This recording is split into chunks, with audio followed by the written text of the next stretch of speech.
नमस्कार दोस्तों। लंका में माता सीता से मिलने के लिए सर्प के रूप में आखिर कौन गया था।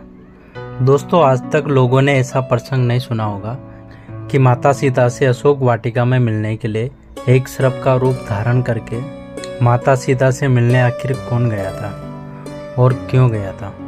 तो दोस्तों, आज की वीडियो बड़ी ही रहस्यमयी है। तो दोस्तों, इस प्रसंग के बारे में शायद ही आप जानते होंगे कि सीता माता के पास सर्प बनकर कौन गया था और क्यों गया था।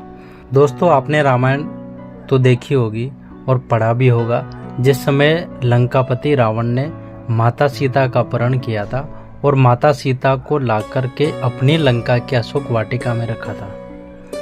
दोस्तों, जब माता सीता अशोक वाटिका में पहुंच गई तो माता सीता ने अन्न और जल का त्याग कर दिया था। अन्न और जल का त्याग करने के बाद इधर ब्रह्मा जी ने यह देखा कि सीता ने अन्न और जल का त्याग कर दिया है, तो वह अब भूखी रहेगी और भूख उनको बहुत परेशान करेगी। इधर ब्रह्मा जी के मन में चिंता हो गई कि अब क्या करे और क्या नहीं करे।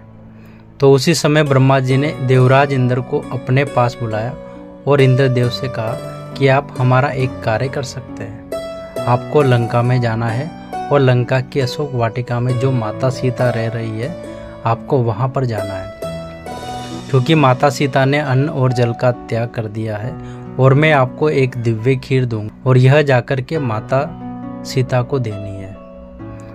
और इस खीर को जब माता सीता खा लेगी तो उनको 10,000 वर्ष तक भूख परेशान नहीं करेगी। लेकिन आप यहाँ से जब जाएंगे तो अपने रूप में जाएंगे तो लंकापति रावण आपको पहचान लेगा या अन्य दरबारी कोई ना कोई आपको पहचान लेंगे, तो एक समस्या खड़ी हो जाएगी। आप एक ऐसा रूप धारण करें जिसे लंकापति रावण भी ना समझ पाए और लंका का कोई दरबारी गण भी ना समझ पाए। जब इतनी बात सुनी देवराज इंद्र ने, तो देवराज इंद्र ने कहा कि आप चिंता ना करें, आपने यह कार्य हमें सौंपा है, यह कार्य करने के लिए लंका में जरूर जाऊंगा। दोस्तों, यह बात सुनकर देवराज इंद्र ने एक सर्प का रूप धारण किया, यानी कि एक सांप बन गए और सांप बनने के बाद लंका में प्रवेश किया और अशोक वाटिका में जाकर पहुंच गए। माता सीता ने यह समझा कि यह कोई राक्षस होगा जो हमें परेशान करने के लिए आया है। माता सीता नहीं समझ पाई कि यह इंद्रदेव है, तो इंद्र यह सोचने लगे कि क्या करें, माता सीता ने तो हमें पहचाना ही नहीं। तो सर्प के रूप में इंद्र थे, तो उन्होंने अपना असली रूप धारण किया और यह कहा कि हे माता, मैं इंद्र हूँ। इंद्र की बात सुनकर माता सीता ने अपने तपोबल से यह देखा कि यह वास्तव में इंद्र है और माता सीता समझ गई कि आप ही इंद्र हो। तो माता सीता ने कहा, कहो इंद्र, किस कारण से यहाँ आना हुआ। तब इंद्र देव ने कहा कि माता, आपने अन्न और जल का त्याग कर दिया है, आपको भूख और प्यास बहुत परेशान करती होगी और इस भूख की समस्या के लिए हम आपके पास यह दिव्य खीर लाए हैं।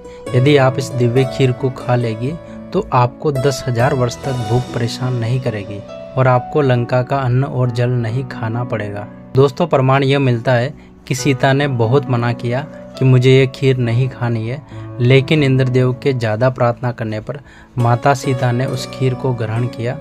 तो दोस्तों, जब खीर को ग्रहण किया तो इंद्रदेव अपने उसी रूप में सर्प बनकर लंका से बाहर आए और इंद्र लोक में पहुंच गए। तो दोस्तों, अब आप समझ चुके होंगे कि माता सीता से मिलने के लिए इंद्रदेव ही अशोक वाटिका में सर्प बनकर गए थे। तो दोस्तों, अगर आपको वीडियो पसंद आए तो वीडियो को लाइक करें और हमारे चैनल को सब्सक्राइब करें और बेल आइकन को जरूर दबा दें, ताकि ऐसी और भी फैक्ट वाली वीडियो आए तो उसका नोटिफिकेशन आप सभी को सबसे पहले मिल सके। Thank you so much.